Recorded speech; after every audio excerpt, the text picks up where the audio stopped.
दिल्ली के सीएम अरविंद केजरीवाल को ईडी ने 10 दिन पहले 21 मार्च को गिरफ्तार किया था। ईडी ने केजरीवाल को दिल्ली के कथित शराब घोटाले का मुख्य आरोपी बताया है, लेकिन सबूतों के नाम पर कुछ गवाहों के बयान बताए हैं। सबूत के नाम पर दावा किया है कि जिन मोबाइलों में ये सबूत थे वो नष्ट कर दिए गए और जिन गवाहों के बयान पर केजरीवाल को गिरफ्तार किया गया है वो सभी सरकारी गवाह हैं। बात ईडी और केजरीवाल तक की होती तो ईडी के दावों पर यकीन किया भी जा सकता था, लेकिन अब जो लोग केजरीवाल के खिलाफ गवाही दे रहे हैं उन्हें एनडीए की तरफ से इनाम दिया जा रहा है। ऐसे में ईडी की कार्रवाई सवालों में दिख रही है। ईडी और बीजेपी पर उठते इन्हीं सवालों पर आज की स्पेशल रिपोर्ट में करेंगे हम बात। नमस्कार, मैं आराधना। तो शुरू करते हैं केजरीवाल के खिलाफ गवाही देने वालों पर ईडी के साथ बीजेपी की मेहरबानी की। लोकसभा चुनाव के लिए टीडीपी ने ओंगोल सीट से मगुंता श्रीनिवासुलु रेड्डी को टिकट दिया है। टीडीपी एनडीए का हिस्सा है और आंध्र प्रदेश में टीडीपी, बीजेपी और जनसेना पार्टी मिलकर चुनाव लड़ रहे हैं। लोकसभा और विधानसभा चुनावों के लिए 3 दलों के बीच सीटों का बंटवारा हो चुका है। ऐसे में मगुंता श्रीनिवासुलु रेड्डी यानी एमएसआर के लिए अब पीएम मोदी वोट भी मांगने ओंगोल जा सकते हैं, लेकिन रेड्डी को मिले टिकट पर बीजेपी सवालों में घिर गई है। दरअसल एमएसआर और उनके राघव मगुंता रेड्डी दोनों ही पहले वाईएसआरसीपी के हिस्सा थे, लेकिन बाद में दोनों टीडीपी में शामिल हो गए। राघव पर दिल्ली की आबकारी नीति को लेकर आरोप लगाए गए थे। गुरुवार को दिल्ली के सीएम अरविंद केजरीवाल को जब कोर्ट में पेश किया गया था तो उन्होंने भी कहा था कि फरवरी 2023 में राघव की गिरफ्तारी के बाद मगुंता ने दबाव में उनके खिलाफ बयान दिया था।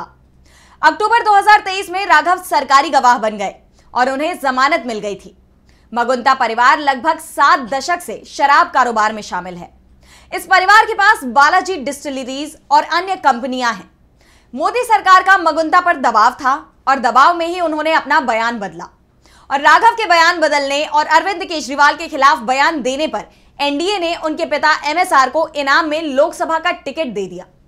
आपने भी इस सवाल को उठाया है और पूछा है कि क्या टिकट के बदले केजरीवाल के खिलाफ बयान दिलाया गया था। एमएसआर को मिले टिकट पर अब सवाल उठ रहे हैं। सौरभ भारद्वाज ने कथित शराब घोटाले से जुड़े वाईएसआरसीपी कांग्रेस के सांसद मगुंता श्रीनिवासुलु रेड्डी और उनके बेटे राघव मगुंता रेड्डी को लेकर सीधे सीधे बीजेपी से ही सवाल कर दिए हैं। मगुंता श्रीनिवासुलु रेड्डी सांसद वाईएसआरसीपी के हैं, लेकिन इस समय चुनाव टीडीपी से लड़ रहे हैं।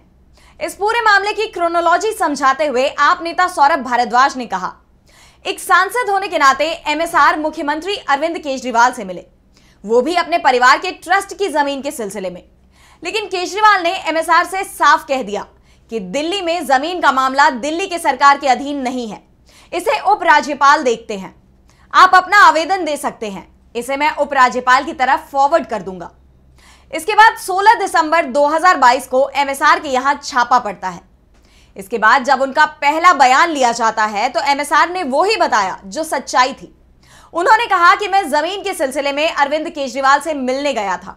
ईडी ने जब उनसे बार बार बयान लिए, लेकिन हर बार मगुंता ने यही कहा कि उनकी मुलाकात जमीन के सिलसिले में हुई थी।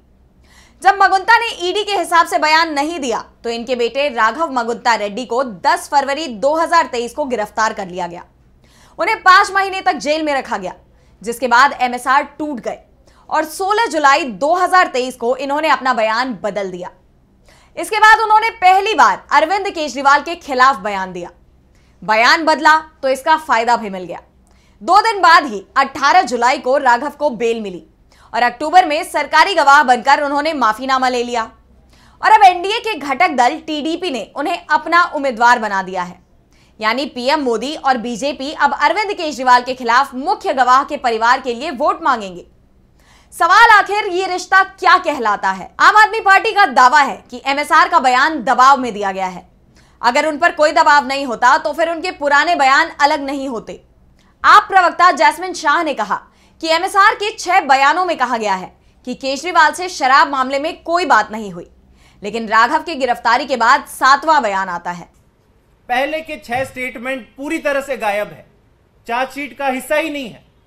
कोर्ट के सामने ही ये 6 स्टेटमेंट नहीं है, केवल 7वां स्टेटमेंट ये लोग डालते हैं पूरी चार्जशीट में और पूरा का पूरा केस पहले शरद रेड्डी के बयान पे, अब ये 2 बाप बेटे एमएसआर और राघव रेड्डी के बयान के ऊपर पूरा केस खड़ा करते हैं और देश की one of the top 3 parties आम आदमी पार्टी जो राष्ट्रीय पार्टी है, उनके संयोजक अरविंद केजरीवाल जी और सिटिंग चीफ मिनिस्टर को इन 3 लोगों के बयान के आधार पर जेल में डाल दी थी।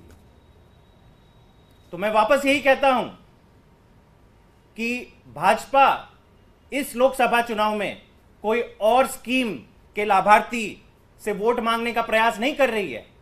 उनकी जो सबसे बड़ी उपलब्धि रही है पिछले सालों में, वो उनकी ये स्कीम रही है कि केजरीवाल को फंसाओ, जेल से आजादी पाओ, और जब मगुंटा श्रीनिवासलू रेड्डी की बात आती है तो इसमें और एक चीज जुड़ जाती है कि केजरीवाल को फंसाओ, जेल से आजादी भी पाओ और भाजपा की टिकट भी पाओ।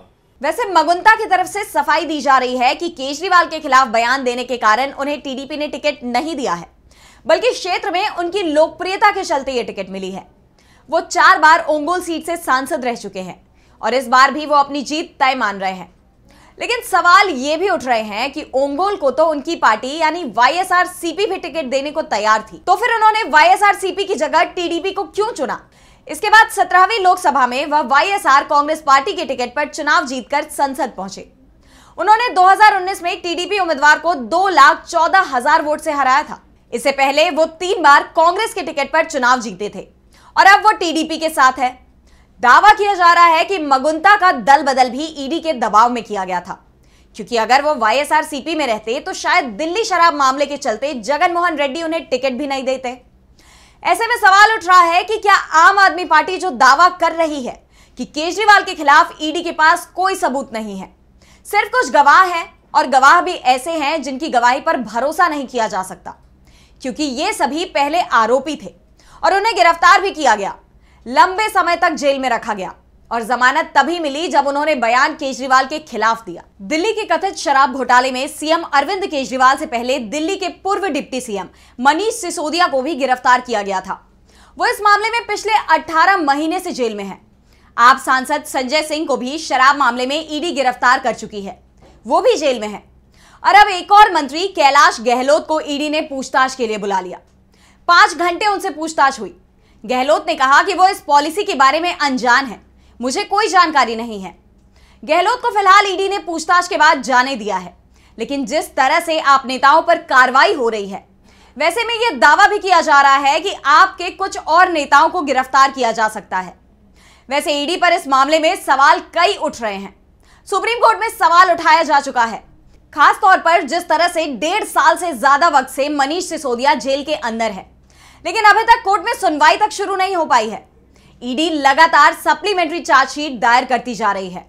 अब लोकसभा चुनाव चल रहे हैं, ईडी के साथ बीजेपी भी सवालों में है।